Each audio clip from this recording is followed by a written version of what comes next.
Real estate एक ऐसा field है जिसमें आप कुछ पढ़ाई नहीं कर सकते, एक्सपीरियंस ही आपको सिखाता है।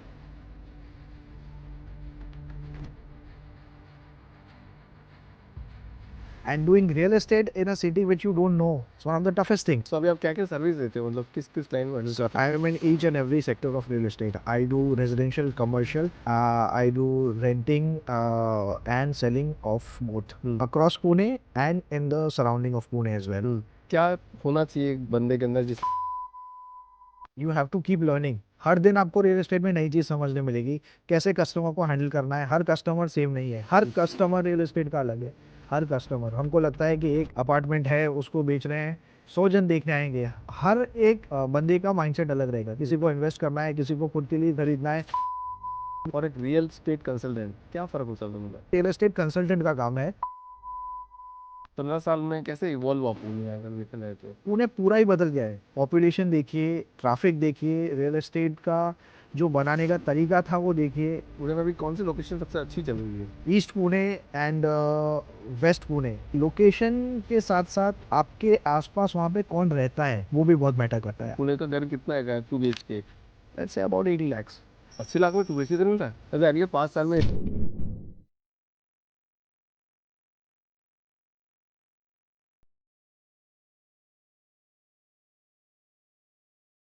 यूजर सर, बहुत बहुत स्वागत है आपका thank the you, founders gym में। Thank you. कैसे हैं सर आप? I am fine sir. Thank you Mumbai so में much for having me. Mumbai का ट्रैफिक कैसा है? बहुत बढ़िया सर, बहुत ही बढ़िया। लेकिन पहले जितना जितना पहले हमको तकलीफ होती थी मुंबई के ट्रैफिक से, अब पुणे वालों को इतनी नहीं होती, क्योंकि पुणे का ट्रैफिक भी काफ़ी अच्छा कंपटीशन दे रहा है मुंबई अच्छा, को। सेम हो गया अभी। ज़्यादा है इनफैक्ट, बिकॉज मुंबई में जो डेवलपमेंट हो रही थी वो अभी ऑलमोस्ट होने को आई है, और पुणे में अभी चालू हुई है। तो वहाँ का ट्रैफिक अभी पीक पे है। वाह, आपने कंपनी बनाई कर बलाई? जी, मेरा सरनेम है सर। अच्छा, सरनेम से जी ही आपने कंपनी बना दी? जी। वाह, तो मतलब जो सरनेम से जो कंपनी बनती है वो लेगेसी बिजनेस बिल्ड करती है, ऐसा मैंने सुना है। बस ऐसा आपका क्या मिशन विजन है? विचार तो ऐसा ही है कि लंबे टाइम तक चले, और थोड़ा नाम भी ऐसा है मेरा कि इतना इजीली भूल नहीं सकते, एक बार आपको याद हो जाए तो। हाँ, तो उस सुंदर हिसाब कर से बलाई। जूसर करबलाई और करबलाई एस्टेट्स रखने का उसी हम्म। के ऊपर मेरा विचार रहा, कि ज़्यादा कुछ सोचा समझा नहीं मैंने, और बहुत यंग एज में ये नाम रखा था मैंने sir. I was just 18 when I had started my company.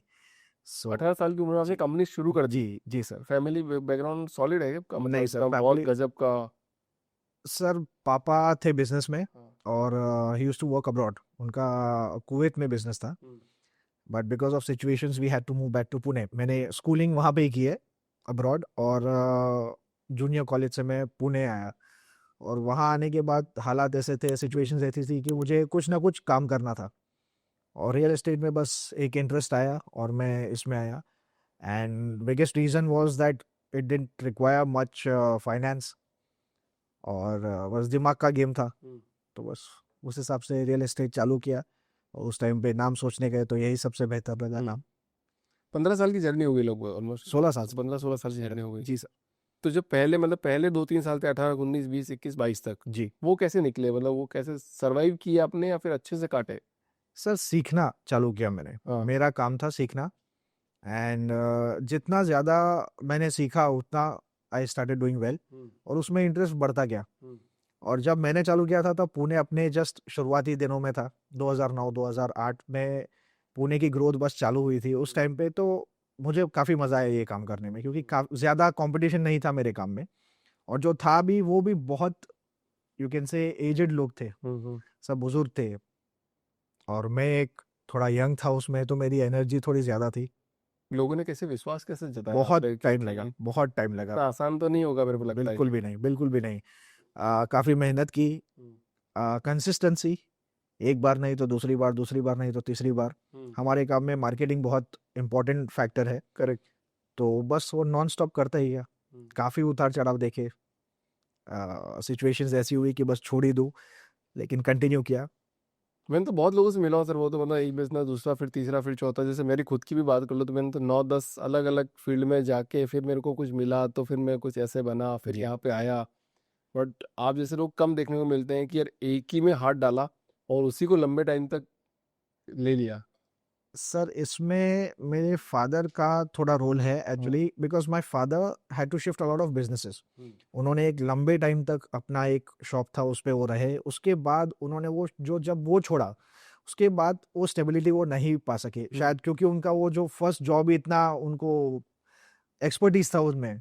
तो मेरा बस हमेशा से यही था कि एक काम पकड़ूंगा, उसमें एक्सपर्टीज करूंगा, I will be the best at what I do, I keep getting better and better. It's okay, sometimes it will be good, sometimes it will be bad, and my strong point was that I started very young.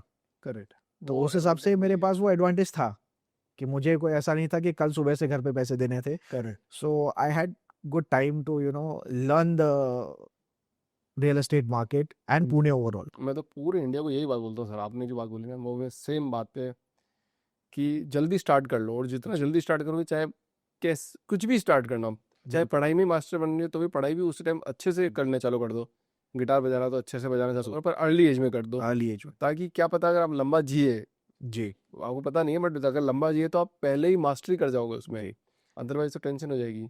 पढ़ाई सब कुछ सही है, लेकिन अगर जो आपको on field experience है वो आपके अंदर कुछ ऐसा भरेगा जो कोई चीज, कोई पढ़ाई आपको दे नहीं सकती। और रियल एस्टेट की कोई ऐसी पढ़ाई होती नहीं है। I was doing my education side by side, but real estate एक ऐसा फील्ड है जिसमें आप कुछ पढ़ाई नहीं कर सकते, एक्सपीरियंस ही आपको सिखाता है। तो जितना मैं काम करते गया नई नई चीज़ें सीखी, और वही आपको सिखाएगा, वही आपको बेहतर बनाएगा। मैं पुणे से हूँ नहीं, आई वॉज मैं राजस्थानी हूँ। वाह। और बहुत यंग एज में 9-10 साल की एज में मैंने राजस्थान छोड़ दिया और आई मूव्ड अब्रॉड। और हम लोग कुवैत में करीबन 10-11 साल रहे थे।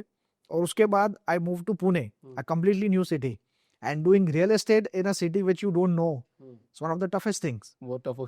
But my mindset was such that I want to know this city. I want to live in this city for the rest of my life. That was my vision. I didn't want to leave Pune. I fell in love with Pune on the first day that I reached. उसके बाद फिर I wanted to do something of my own. मेरे father का जो काम था वो abroad था, but I didn't want to go back there. I wanted to stay in India. Now people have, a new trend has started that people want to move abroad. I had the opportunities, but I just wanted to stay in India. I wanted to do something of my own. Side में मैंने jobs भी किए थोड़े बहुत, just to survive this that, but I always stayed consistent in real estate. 15 साल में कैसे evolve हुआ पुणे, अगर देखा जाए तो? सर पुणे पूरा ही बदल गया है। पॉपुलेशन देखिए, ट्रैफिक देखिए, रियल एस्टेट का जो बनाने का तरीका था वो देखिए, लोग देखिए, एजुकेशन एक बहुत बड़ा पार्ट रहा है पुणे का। और एजुकेशन कितना इवॉल्व हुआ है, लोगों का दिमाग, लोगों की मेंटालिटी, लोगों ने ट्रैवल करना ज़्यादा चालू कर दिया है, उस हिसाब से उनकी जो डिमांड्स है वो चेंज हो गई है। पहले जो 1 BHK बंदा सोचता था, आज वो सीधा 2 BHK सोचता है। जो पहले हमारे बुजुर्ग थे उनका जो एक विजन था अपने घर का, और जो आज की जनरेशन का विजन है अपने घर का, वो बहुत ही अलग है। जैसे कैसे कैसे अलग है, मतलब किस एस्पेक्ट में अलग है? एज अ राजस्थानी और as any person who stayed in a village, मेरा जब भी मैं सोचता था घर मतलब एक विला, एक बंगलो, वो विजन रहता था। आज की तारीख में मेरे जो बच्चे हैं उन्होंने विला या बंगलोज तो सुना ही भी नहीं है। उनको तो 3 BHK या 4 BHK ही बहुत बड़ी चीज़ है उनके लिए। सो वो सबसे बड़ा एक चेंज लगता है। आ, हमारे बुजुर्ग लोन्स लेने में इतना ज्यादा बिलीव नहीं करते थे। दे वर ऑलवेज लाइक जो है उससे खरीदो, उससे उल्टा एक कदम पीछे। लेकिन आज की जो जनरेशन है, they are ready to explore, they are not scared of anything, they are very open to taking loans and going a bit beyond their capacity as well. So these are the changes that I see a lot in these 15 years. ये अच्छा है, ये बुरा है? अच्छा भी है sir, बुरा भी है। एक हिंदुस्तान का, भारत का सबसे बड़ा एक हमारा एडवांटेज ये रहा था कि हम किसी के ऊपर लोन्स के ऊपर ज़्यादा, हम लोगों का क्रेडिट इतना वो नहीं रहता था पहले। तो दुनिया में बहुत सारी उतार चढ़ाव आए, लेकिन India was always strong. But now we are getting dependent towards loans and EMIs culture आ रहा है इंडिया में भी, और काफ़ी तेज़ी से आ रहा है। सो उसके डिसएडवांटेजेस भी है, लेकिन हम जैसे लोग जो रियल एस्टेट बेचते हैं, हमारे लिए वो बहुत बड़ा एडवांटेज है कि पहले 10 जन सोच सकते थे, अब 20 जन सोच सकते हैं रियल एस्टेट लेने का। They have a lot of options. तो अभी आप क्या क्या सर्विस देते हो, मतलब कैसे कैसे क्लाइंट को हैंडल, मतलब किस किस क्लाइंट को हैंडल So करते I am in each and every sector of real estate. I do residential, commercial, I do renting and selling of both हो? across Pune and in the surrounding of Pune as well. Project बना भी रहे हो? नहीं सर, I am not into construction. I was involved in construction for a brief period of time, लेकिन वो छोड़ दिया मैंने। Now I am very happy in sales. We take projects on mandate as well, लेकिन रियल एस्टेट सेल्स ही मेरा प्यार है। क्योंकि उसमें मतलब इजी है इसलिए या फिर टफ है नहीं इसलिए? सर, इजी तो बिल्कुल भी नहीं है। हम्म, इजी लगता है, हम्म, लेकिन रियल एस्टेट का काम इजी हम्म, बिल्कुल भी नहीं है। अगर जो आप छोड़ेंगे, अगर जो एक साल में 1000 जन रियल एस्टेट फील्ड ज्वाइन करते हैं, उसमें से 900 छोड़ देंगे, 100 ही बचेंगे, क्योंकि वो प्रेशर, उस चीज को संभालना बहुत डिफिकल्ट है। Hmm, it's not easy to sell someone something which is worth crores. correct, आप अगर जो एक दुकान खोलते हैं, आप अगर एक शॉपिंग सेंटर खोलते हैं या कुछ भी खोलते हैं, उसमें जो चीज की एक वैल्यू रहती है बेचने की, हम्म, वो बहुत कम रहती है। But when you are selling someone something of such a high value, it's not that easy. And then after selling, जो उसकी जिम्मेदारी आपके ऊपर रहती है, वो भी बहुत बड़ी है, उसको सब संभाल नहीं सकते। एंड मतलब आप थोड़ा गाइड कर दो ना कि जो लोग आ रहे हैं, जो 900 लोग अगर छोड़ के जा रहे हैं, जी, तो कम छोड़ के जाए तो क्या होना चाहिए एक बंदे के अंदर जिससे वो रियल एस्टेट के अंदर टिक सके? You have to keep learning. हर दिन आपको रियल एस्टेट में नई चीज समझने मिलेगी, कैसे कस्टमर को हैंडल करना है। हर कस्टमर सेम नहीं है, हर हम्म, कस्टमर रियल एस्टेट का अलग है। हर कस्टमर, हमको लगता है कि एक अपार्टमेंट है, उसको बेच रहे हैं, 100 जन देखने आएंगे। हर एक बंदे का माइंडसेट अलग रहेगा। हम्म, किसी को इन्वेस्ट करना है, किसी को खुद के लिए खरीदना है, किसी को मम्मी को देना है, किसी को पापा को देना है, किसी के पेरेंट्स डिवोर्स्ड है तो उन्होंने अलग तरीके से करना है, किसी का क्या मकसद है। तो उनका जो तरीका आपसे बात करने का रहेगा या वो चीज खरीदने का रहेगा, वो हमेशा अलग रहेगा। तो एक रियलिटर जी, और एक रियल स्टेट कंसल्टेंट, क्या फर्क होता है दोनों में? बहुत ही बड़ा फर्क है सर। जैसे? एक रियल एस्टेट कंसल्टेंट आपको गाइड करता है। ठीक है। आपको वो, for example a doctor, hmm, pharmacy से भी आप दवाई ले सकते हैं। आपको खांसी बुखार होता है, कई लोग जाते हैं फार्मेसी से दवाई लेके आ जाते हैं, मुझे ये है। लेकिन अगर जो आप एक डॉक्टर के पास जाते हैं, वो आपको सही एडवाइस करता है हम्म, कि आप ये खरीदिए या ये खरीदिए, या आप ये दवाई लीजिए या ये। उसी तरीके से रियल एस्टेट कंसल्टेंट का काम है कि पब्लिक को गाइड करना। आप मेरे साथ एक बजट के, आप मेरे पास आते हैं बजट लेके, आप एक विजन लेके आते हैं। उस विजन के लिए जो सबसे बेस्ट प्रॉपर्टी है, वो मुझे आपको गाइड करना है। मैंने जो 10 साल 20 साल इस काम में अपना दिया है, तो मुझे हम्म, मालूम है कि एक बंदा जिसका रिक्वायरमेंट ये है, उसके लिए सबसे बेहतरीन चीज़ ये रहेगी। कई बार हम लोग इसकी वजह से कस्टमर्स के साथ कॉन्फ्लिक्ट में भी आते हैं, but we have to be open to conflict. Hmm, It's not necessary that I have to agree to everything that you say is right. That's my part, hmm, that's my job to guide you. But what has happened is recently everyone just carries keys, और वो सोचते हैं कि बस 50 चाबियां पड़ी है, बता दो, एक उसमें से क्लोज हो जाए, तो that's it. That's not what real estate consultancy is about. It's about guiding people hmm. towards the right property. But ऐसा होता है सच्ची में? मतलब जैसे मेरी भी प्रॉपर्टी ये जी है, तो मेरे साथ तो ऐसा नहीं हुआ कि मतलब कि मेरे को इतना स्ट्रगल करना पड़ा हो सामने वाले को। सर, वो हर रियल्टर पर डिपेंड करता है, ठीक है। किसका क्या दिमाग है, किसका क्या विजन है। आप अगर जो बिल्डर्स भी देखेंगे, हर बिल्डर का अलग विजन है। कुछ बिल्डर का काम है बनाओ, बेचो, फ्री हो जाओ। करेक्ट। कुछ बिल्डर अपनी लेगेसी छोड़ना चाहते हैं, तो वो चीज़ भी ऐसी बनाते हैं कि जो जनरेशन्स तक टिकती है, और फिर उनको उस टाइप का वैल्यू भी मिलता है। आज कई बिल्डर्स है जिसका नाम हम पुणे में लेते हैं, तो प्रॉपर्टी बिक जाती है। अच्छा, बोलते बिक जाती है। हाँ, उसको मालूम है कि ये लोकेशन है, ये प्रॉपर्टी ये बिल्डर ने बनाई है, अच्छा ही होगा। वैसे ही रियल एस्टेट में भी ब्रोकर्स का नाम है। दुनिया लगती बहुत बड़ी है, लेकिन बहुत छोटी है। अच्छा। और स्पेशली हमारे काम में, क्योंकि हम लोग मार्केटिंग इतना करते हैं, हर हाँ। किसी को आपका नाम पता रहता है। अगर जो आपने किसी के साथ अच्छा किया है, हम्म, तो वो अच्छा बाहर आना ही है। किसी के साथ गलत किया है या बस काम पूरा किया है, तो वो भी चीज़ बाहर आनी है। Right. And now we are at the age of internet, everything is online. So if you're doing something good, they are going to post it, maybe not. But if you've done something wrong, it will definitely be there on your तुरंत कर देते हैं, profile. Yeah, मतलब सबसे खतरनाक चीज है। 100%। तो आज की तारीख में हमको ये चीज़ बहुत संभालनी पड़ती है, और आपके ऊपर भी डिपेंड करता है, आपको जो आप चीज़ खरीद रहे हो, वो कितने मन से खरीद रहे हो। आपको बस लेनी है, या फिर आपको वो चीज़ लेनी है जो आपके लिए सही है। पूरे में अभी कौन सी लोकेशन सबसे अच्छी चल रही है? So Pune is growing from every side, every angle.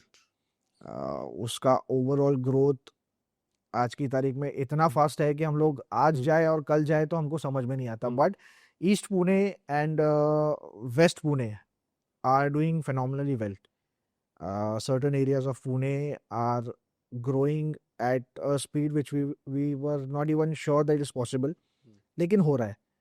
और पुणे के आसपास की भी जो जगह है, अभी कस्टमर के ऊपर भी डिपेंड करता है उनका क्या विजन है, उनको इन्वेस्ट करना है, उनको शॉर्ट टर्म इन्वेस्टमेंट है, लॉन्ग टर्म इन्वेस्टमेंट है, तो उस हिसाब से हम लोग उनको गाइड करते हैं। लेकिन east Pune and west Pune are doing really really well.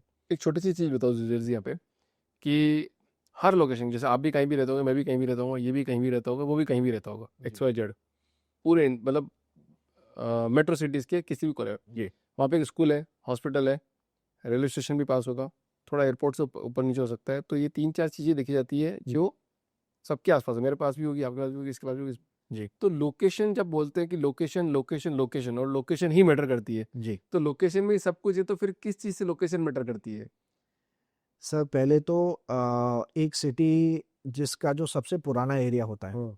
आज अगर जो मुंबई में देखने जाए या पुणे में देखने जाए, जो सबसे पुराने एरियाज होते हैं वो सबसे ज़्यादा डेवलप्ड होते हैं, सबसे ज़्यादा महंगे होते हैं। और उस लोकेशन के आसपास जो सबसे उससे नज़दीक होते हैं वो एरियाज उससे ज़्यादा महंगे होते हैं। In Pune as we see the pet areas और द मेन सिटी एरियाज, उसका भाव सबसे ज़्यादा है। कोरेगांव पार्क, ये सब पुराने एरियाज हैं। ब्रिटिशर्स के टाइम से ये एरियाज वहाँ पे है, तो उनकी वैल्यू, उनकी प्रॉपर्टीज़ की वैल्यू उतनी एक्सपेंसिव है। दूसरा, लोकेशन के साथ साथ आपके आसपास वहाँ पे कौन रहता है वो भी बहुत मैटर करता है। आज की तारीख में luxury projects are everywhere, but who is your neighbour matters a lot.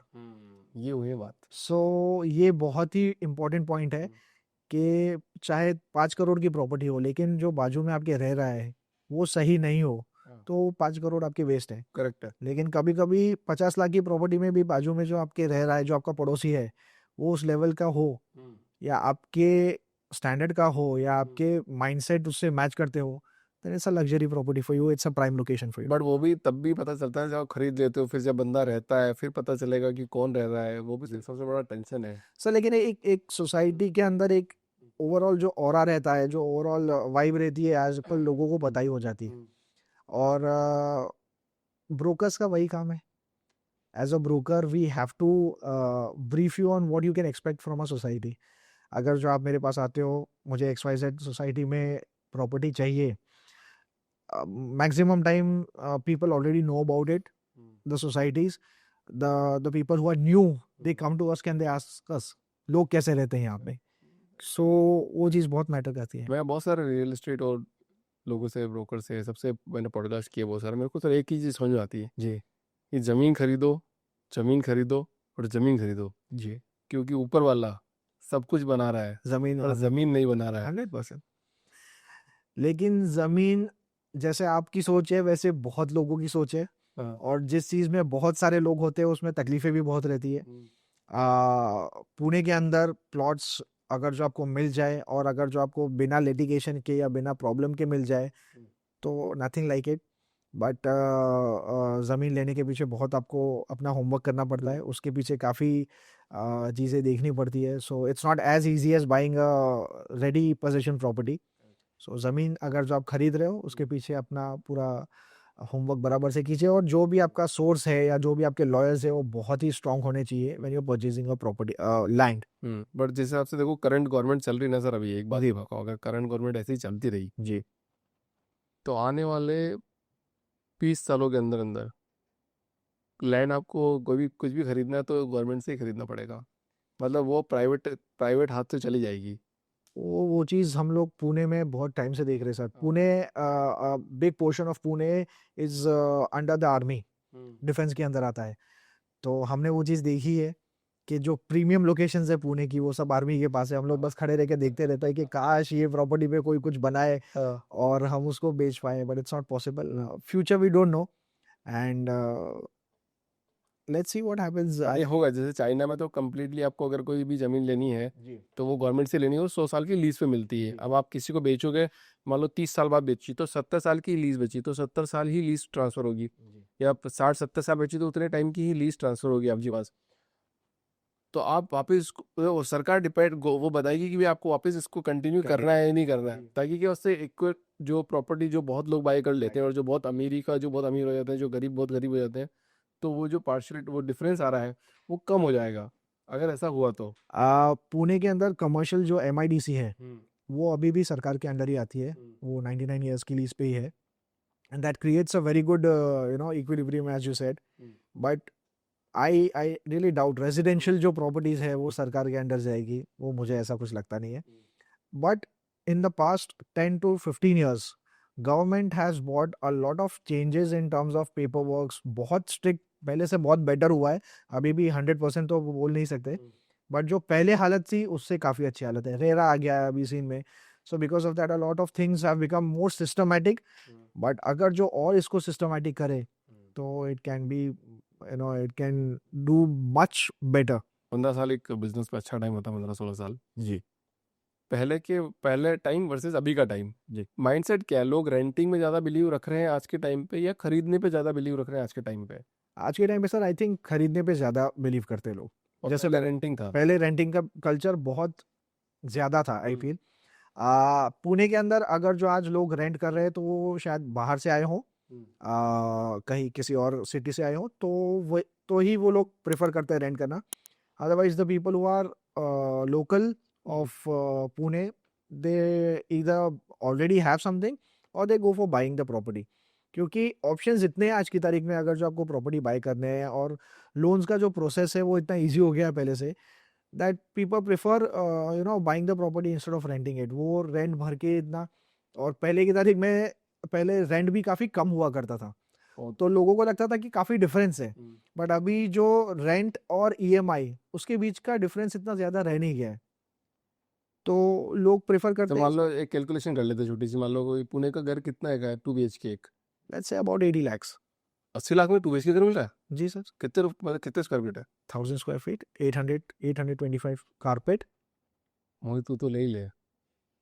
सही में 80 लाख में 2 BHK घर है, मतलब मुझे अच्छा क्या लगा. सर, आज की गेटेड तारीख में सोसाइटी, स्विमिंग पूल मिलेगा, Yeah. बैडमिंटन कोर्ट मिलेगा. जी जी, वो तो 50 लाख से भी चालू हो रहा है sir. There are places in Pune where 2 BHK starts from 50 lakhs and then there is no limit. Then it goes to 1 crore, 2 crores, 2.5 crores depending on the areas. चलो 80 लाख But- मतलब 80 लाख बोला हुआ 2 BHK है, Yes. स्क्वायर फीट का घर. जी sir. तो कोई भी सोचेगा सर कि अगर जो 20,000 का नहीं, 25,000 का, 30,000 का भी डिफरेंस हो, लेकिन you are able to own your own property at the end of the day. So it is always better to purchase rather than to go for rents. कई एरियाज हैं जहाँ पे आपको बहुत सस्ते रेंट पे मिलता है, तो फिर वहाँ पे रेंट कल्चर अभी भी बहुत अच्छी तरीके से चल रहा है. लेकिन बायर्स विल प्रिफर बाइंग, क्योंकि ये एक ऑप्शन आ गया है. पहले आईफोन खरीदने वाले बहुत कम लोग थे, बट आज की तारीख में अगर जो आप देखने जाए तो इंडिया में every second person can own an iPhone. The reason is EMIs. Correct. लोग समझ नहीं, मतलब ना 1 करोड़ का घर लोगों को 20 लाख में मिल सकता है, जी, और जब वो बेचने जाएंगे तो उसकी वैल्यू 1 करोड़ 10 लाख की होगी. आराम से 100%. पर ये लोगों को समझ में नहीं आता है, तो लोग सोचते हैं कि बात ठीक है रेंट, और बताते हैं कि भैया क्या आप इतने टाइम रेंट पे ले लोगे तो अभी कोई दिक्कत नहीं है, कुछ नहीं होता है. बहुत सारे लोगों को तो वो चीज़ का आइडिया ही नहीं है कि कैसे हम ये चीज़ खरीद सकते हैं. People are still very misinformed about loans. They don't understand how the calculation of EMIs work. कैसे वो आपको डिसबर्समेंट मिलता है, कैसे बिल्डर के पास जाता है. अंडर कंस्ट्रक्शन अगर जो आप प्रॉपर्टी खरीदते हैं उसमें लोन का कैसे वर्किंग होता है. अगर जो आप रेडी पोजीशन प्रॉपर्टी खरीदते हैं उसमें आप कैसे लोन ले सकते हैं. आप सैलरीड है तो उसमें अलग चीज़ है, आप एक बिजनेसमैन है तो अलग है. तो कई मेरे एनआरआई कस्टमर्स है जो बोलते हैं हम तो एनआरआई, हमको लोन ही नहीं मिल सकता. So these are some concepts that are wrong which people think about. So बहुत सारी चीज़ें हैं, उसमें ही हम लोगों का काम रहता है basically, that we are able to guide them on what is the best way they can go for purchasing a property. वाह. अच्छा, कोई फर्स्ट टाइम बायर अभी, मतलब जैसे आप बोल रहे हो लोगों को पता ही नहीं है, तो मतलब आप कैसे हेल्प करोगे उनको, क्या सुझाव देना चाहते हो कि ऐसे ऐसे काम होता है? सर मेरा तो सबसे पहला यही रहता है कि उनको पूछे कि आपका विजन क्या है. आपको खुद के लिए घर खरीदना है, आपका इन्वेस्टमेंट है, ये सबसे बड़ा डिफरेंस है. अगर जो खुद के लिए खरीदना है तो इमोशनल फैक्टर को भी ध्यान में रखिएगा. बस खाली प्राइस देख के घर खरीदिएगा मत, क्योंकि आपको हर दिन उसमें जाना है, हर दिन उसमें रहना है. तो वो चीज़ अगर जो आपने दिल से नहीं खरीदी वो आपको कभी भी पसंद नहीं आएगी. बस मार्केट वैल्यू या किसी और ने खरीदा है वो देख के कभी भी खुद की प्रॉपर्टी मत खरीदिएगा. बट अगर जो इन्वेस्टमेंट है आपको रिटर्न्स दे रही है, नथिंग मैटर्स. आपको 20th फ्लोर पसंद आ रहा है लेकिन 4th फ्लोर पे आपको वही रिटर्न्स मिल रहा है, please go for it. So these are the things that I sit and discuss with my clients. Location के ऊपर ध्यान दीजिए. वो मत सोचिए कि कुछ फ़र्क नहीं पड़ता, बहुत फ़र्क पड़ता है. आपका जो डेली ट्रैवल होता है, आपका जो डेली का मूड रहता है वहाँ से निकलने में, नीचे क्या है क्या नहीं, आसपास में क्या है, सही बात अगर जो आपके बच्चे हैं तो उनको जो रिक्वायरमेंट्स चाहिए वो है या नहीं, क्योंकि पहले के ज़माने के बच्चे और आज के ज़माने के बच्चों में भी ज़मीन आसमान का फ़र्क है। है। पहले कोई पूछता नहीं था कि ये क्लासेस है, वो क्लासेस है, डे केयर सेंटर्स है, फलाना, ये सब कुछ था ही नहीं। Now the parents have changed a lot, both the parents are working, so they require a lot of different kind of amenities in the surrounding area, not just in their own society के भाई ये amenities है, ठीक है, correct. But आसपास में क्या है क्या नहीं वो बहुत मैटर करता है। सब लोग देखते हैं तो सो वो जो भी सोचता है कि भाई नहीं ये चीज़ें मैटर नहीं करती, वो फर्स्ट सेकंड थर्ड ईयर में जाके आपको चुभना चालू होगी, और ये बहुत सारे कस्टमर्स के साथ मेरे हुआ है। अच्छा, अगले 5 साल में रियल एस्टेट और कैसे बदलेगा पुणे के अंदर तो? सर अभी सब कुछ डिजिटलाइज हो रहा है, हम्म। धीरे धीरे लोग जो पहले हमारे साथ दिनों तक घूमते थे, हम उसको उनको वही चीज़ अब बैठे बैठे बता सकते हैं। चीज़ें काफ़ी इजी भी हुई है और काफ़ी कंफ्यूजिंग भी हुई है। पहले बहुत कम चॉइसेस होती थी, लोगों को चॉइसेस अभी बढ़ गई है, तो लोग ज़्यादा कंफ्यूज होते रहते हैं और कभी कभी वो चीज़ छोड़ भी देते हैं कि जाने दो, नहीं लेना है। So real estate has changed a lot and is going to keep changing. Construction के तरीके बदल गए हैं, सेल्स के तरीके बदल गए, गवर्नमेंट कितनी अलग अलग तरीके की स्कीम्स निकाल रही हैं, लोगों को कितनी अलग तरीके की अम्यूनिटीज अब मिल रही है जो पहले हम लोगों ने सोचा भी नहीं था। कोविड के बाद they are getting work from home spaces and this spaces and that spaces, so every day we see something new. अभी रिसेंटली अभी मैंने देखा है दैट जेप्टो पे या किसी ऐप के ऊपर प्लॉट्स बिक रहे हैं, राइट, 10 मिनट में प्लॉट। 10 मिनट में plot. So these are something which we could never expect from real estate. क्या किसी ने खरीदा होगा 10 मिनट प्लॉट वाला? सर आज की तारीख में हर चीज बिकती है। हाँ। I have sold the properties faster which I thought will never cell, और जो मैंने सोचा था 2 दिन में बिक जाएगी वो महीनों तक पड़ी रहती है। सबसे महंगी प्रॉपर्टी कौन सी बेची और सबसे सस्ती प्रॉपर्टी कौन सी बेची सर आपने? सबसे सस्ती तो मैंने 10.5 लाख की बेची है, hmm. That is my lowest.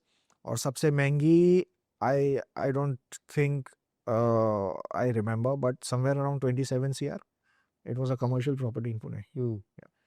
But still, when we talk to our friends from Mumbai, I have a lot of brokers who are, उनके लिए it is nothing big, but for a Pune broker saying 27 CR property is a big deal. Mumbai का क्या होगा average, मतलब कितना कितना बड़ा, मतलब सर वहाँ पे see, if we compare to the areas, like the area in Pune and similar area in Mumbai, the prices are 20 times or 30 times more. So if we are getting a property in Pune for say 10,000 rupees per square feet, which is a very high price for Pune also, residential में बोले जाए, वही चीज़ यहाँ पे 1.25 lakh per square feet की है। Property जैसे मुंबई में तो बहुत कम है, मतलब जैसे जगह भी बहुत कम है, ऐसा बोला जाता है, छोटे छोटे कॉम्प्लेक्स अपार्टमेंट्स है, जगह भी कम है, तो वही प्रॉपर्टी सेल रिसेल चलती रहती है। जिसके पास पैसा आया उसने वो खरीद ली, जिसके पास जिसको पैसे की जरूरत पड़ी उसने वो बेच दी, यही चलता है क्या मुंबई में? प्रॉपर्टी का चस्का ऐसा है कि जिसको ये चीज़ का चस्का लग गया है, जिसको इसमें इंटरेस्ट बैठ गया है, उन्होंने अपने काम धंधे छोड़ दिए। I have people who are working with me since past 10-12 years. They have taken so much interest in real estate that they have kept their businesses aside and they have made this their main interest to earn money, buying plots, selling them, buying properties, selling them before possession. So and the amount of money they are making here is crazy.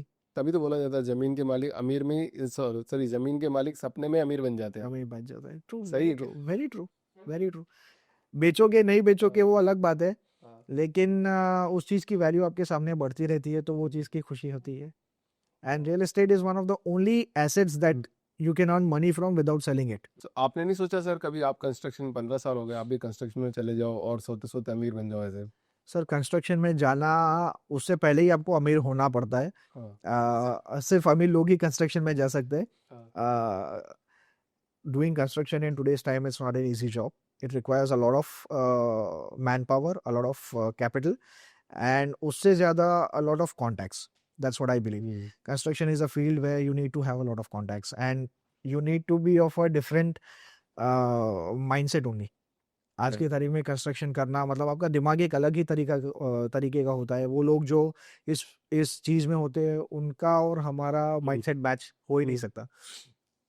वो probability का game अलग खेलते हैं, वो sales का उनका अलग दिमाग चलता है। लोकेशन हमको जो पसंद आएगी वो उनको शायद नहीं आएगी, वो कुछ अलग चीज़ देखते हैं और मैक्सिमम टाइम वो ही सही रहते हैं, to be very honest. So I have done construction, I was one of the partners in construction company when I was very young, लेकिन वो मैंने करके देखा and I was not really fond of being into that part of real estate. वाह। So मुझे sales में ज़्यादा interest लगा, सो आई डिसाइडेड टू मतलब जिसको जिसमें इंटरेस्ट होगा उसने उसमें अपनी जर्नी पूरी जी ली तो शायद वो सक्सेसफुल बन जाता है। exactly, sir. I have done everything. I feel I was selling plots, I was selling land, I was selling agricultural land, I was selling ready property, I was leasing. So I've done almost all the aspects of real estate. And after that, filtering everything, I finally decided to do what I'm doing right now. And I'm happy with it. चलो फिर इसी बात पे Dubai Dubai क्यों नहीं गए फिर आप? जैसे आपने I am, I am. Expertise है तो आप दुबई में भी स्टार्ट I करेंगे am, अपना I am. काम? Yes, yes. I'm वाह। planning, I'm starting. And I like the जो उधर का माहौल है, जो उधर का तरीका है काम करने का, वो मुझे बहुत पसंद है। जैसे क्या डिफरेंस है इंडिया में कोई बहुत रियल एस्टेट difference है, एजेंट है और वहाँ बहुत। पे रियल एस्टेट, क्या डिफरेंस है? मैंने बोला ना सर, रियल एस्टेट एजेंट और रियल एस्टेट कंसल्टेंट में जैसे आपने डिफरेंस बोला, जितना बड़ा डिफरेंस है उतना ही बड़ा broker in India and brokers in Dubai में डिफरेंस है। वहाँ के ब्रोकर्स अपने आप को एक बहुत ही इंपॉर्टेंट जॉब मानते हैं। यहाँ पे जो रियल एस्टेट ब्रोकर का जॉब है वो बहुत हल्के में ले लिया जाता है at times, and I am being very honest about it. सही कहा। और उसका रीजन भी हम ही लोग हैं। कई बार we don't give ourselves as much importance as we should, but the brokers in Dubai, they are very confident about what they sell, and the most important part is they are selling the world. हम लोग सिर्फ Indians को बेच रहे हैं, वो पूरे world को वो पूरे दुनिया को बेच रहे हैं sir. And there I got the opportunity to connect to people from different countries. हम जैसे बिजनेस करते हैं और वो जैसे बिजनेस करते हैं उसमें बहुत फर्क है। एज एन इंडियन हम लोगों को हर चीज़ में एक शक करने की आदत है, whereas they are much more open to opportunities. They don't doubt everything. And the Dubai government is also so strict. The laws are so strict there that there are very less chances of being cheated. Correct. So people are very free-minded there. उधर अगर जो आपको कोई चीज़ चाहिए तो आप बहुत आराम से खरीद सकते हो, बहुत ओपन माइंड करके आप कोई भी चीज़ ले सकते हो। Where here people are always worried, कुछ हो ना जाए, कुछ गलत ना हो, कोई, तो वो चीज़ क्लियरली दिखती है एक इंसान को। करेक्ट करेक्ट करेक्ट, बहुत सही बात है सर। अच्छा, जितने भी रियल एस्टेट में जो लोग आना चाह रहे हैं, क्योंकि अभी भी हर साल आपने बोला कोई ना जी, कोई नए नए हर महीने आते हैं, साल में साल हर दिन आते हैं सर। हर दिन नए लोग आते हैं, तो उनके लिए एक सॉलिड मैसेज दे दीजिए आप कि देखो इसमें आना है तो क्या क्या करना होगा। मैंने इससे ज़िंदगी जी है, जी। अगर तुम ऐसा करोगे तो शायद मेरे से भी बेटर ज़िंदगी जी पाओगे। रियल एस्टेट का सबसे इम्पोर्टेंट पार्ट है having a very strong social circle. अगर जो आपको लोगों से बात करना नहीं आता, लोगों के साथ कनेक्ट करना नहीं आता, अपने आप को बेचना नहीं आता, you should know how to sell yourself, because everyone will first get attracted towards you, see your confidence. Correct. क्योंकि आप जो चीज़ बेच रहे हो वो बहुत महंगी चीज़ है, उसकी पूरी ज़िंदगी की कमाई उसके ऊपर लगने वाली है। ऐसा तो नहीं है आपने लिया, नहीं अच्छा लगा, नहीं लगा, कोई फ़र्क नहीं पड़ता। ये चीज़ उसकी पूरी ज़िंदगी उसके साथ रहने वाली है। तो आपके ऊपर बहुत डिपेंड करता है, आपको कितना कॉन्फिडेंस है वो चीज़ के ऊपर, खुद के ऊपर, your knowledge, how much knowledge you have of real estate. बहुत सारे लोग हैं, वो पान की टपरी में भी बैठा हुआ बंदा बोलता है कि मैं रियल एस्टेट ऊपर आपको घर दिलवा दूंगा, वो उससे मत खरीदिए आप। You should know what you are buying. अगर जो एक बिल्डर की प्रॉपर्टी आप खरीद रहे हैं तो आप अपने ब्रोकर से उस बिल्डर के बारे में पूरी नॉलेज लीजिए। और एज अ ब्रोकर आपके ऊपर ये बहुत बड़ी जिम्मेदारी है, किसी का घर आप अगर जो खरीदवा के दे रहे हो, या किसी की एक कमर्शियल प्रॉपर्टी आप खरीदवा के दे रहे हो, वो पूरी ज़िंदगी वहाँ पे बैठने वाला है, उसकी पूरी ज़िंदगी वहाँ पे बनेगी या बिगड़ेगी। तो वो चीज़ बहुत बड़ी जिम्मेदारी है, और उसको लोग समझे कि what is my importance in this entire process. रोटी, कपड़ा और मकान। रोटी के बाद, पेट भरने के बाद, खुद का तन ढकने के बाद कपड़े, सिर ढकने की बात आती है। तो इतनी इम्पोर्टेंट चीज़ है वो, और अगर जो आप उस प्रोसेस में हो तो उसकी बहुत बड़ी ज़िम्मेदारी है, और लोगों का विश्वास जीतना बहुत डिफ़िकल्ट है इस काम में, बहुत टाइम लगता है। तो सब्र रखिए, you have to be patient. Very, very important part of real estate is being patient. You can't think that today I've started this work and tomorrow is going to give me result, because it's going to take time for people to know you. Mouth publicity बहुत बड़ी चीज़ है हमारे काम में। एक जन से दूसरे जन तक पहुंचना, वो बात उसको टाइम लगेगी। Though in today's time you have a lot of other opportunities to market yourself, you can do it, but जैसे जैसे लोग आपसे चीज़ें खरीदेंगे तभी आपका काम तो बढ़ेगा। रेफरल ज़्यादा काम में आता है या मार्केटिंग ज़्यादा काम में आता है? Referral is the strongest way to earn money in real estate. If someone tells you, if someone has purchased something through me and that guy gives my reference to the third person, वो 85% already convinced रहता है कि हाँ ये अच्छा आदमी है. Correct. Whereas if you are coming to me directly, first I have to convince you that I'm a good guy. I am a nice person. I know real estate. I know how to sell this property to you. First, that convincing has to be done. उसके बाद property को बेचूंगा मैं कि भाई ये property है, ये वाली ले ली है, ये वाली है. वो सेकेंडरी पार्ट है. पहले मुझे खुद को बेचना पड़ता है. But if it is a referral, वो आदमी पहले से मेरे पार्ट के ऊपर कन्विंस रहता है कि हाँ भाई ये बंदे ने बोला है, इसने पहले इसके थ्रू लिए. सो वो बहुत मैटर करता है सर. वाह, thank you so much sir. मतलब आप इस पॉडकास्ट में आए आज. Thank you very much. Share करिए. जी सर. मतलब 15 साल की जर्नी आधे घंटे या घंटे में तो नहीं शेयर की जा सकती, बट फिर भी हमने इसको बहुत कवर करने की कोशिश करा है. जी सर. कि रियल एस्टेट में कोई कैसे एंटर हो, रियल एस्टेट का मार्केट क्या है, आपने क्या किया, लोगों को पता. सबसे बड़ा जो की लर्निंग है इस पूरे पॉडकास्ट का वो है पेशेंस. जी. क्या किसी में पेशेंस है और थोड़ा लंबे टाइम तक रुक सकता है तो वो इस जर्नी में आए. अदरवाइज उसको वहीं छोड़ देनी चाहिए, नहीं तो कोई क्योंकि नहीं है. ट्रस्ट प्रोसेस बहुत लंबा है इधर. हर बिजनेस का एक टाइम पीरियड रहता है to gain trust. Correct. In real estate, that time period is very long because the product you're selling is going to take, it's a very heavy priced product. तो उसके ऊपर आपको सामने वाले को कन्विंस करने में टाइम लगने ही वाला है. इससे महंगी चीज कोई है ही नहीं. इससे महंगी चीज कोई नहीं. जी. और वास्तव में जमीन खरीदते रहो, क्योंकि एक तो लॉर्ड बोलते हैं ऊपर वाले को और दूसरा होता है लॉर्ड, लैंड लॉर्ड. जिसका लैंड होता है. यस. तो दो ही लॉर्ड है पूरे दुनिया में. The person who owns land is the king in today's market, and places like Mumbai, Mumbai तो अभी ठीक है, but still 2.0, 3.0 is going on. But if you can purchase something in Pune, you have a very bright future. वाह. तो I think आपको पूरे India से lead है सर यहाँ से इस पॉडकास्ट I से. hope so. Thank you so much sir. Thank you very much, sir.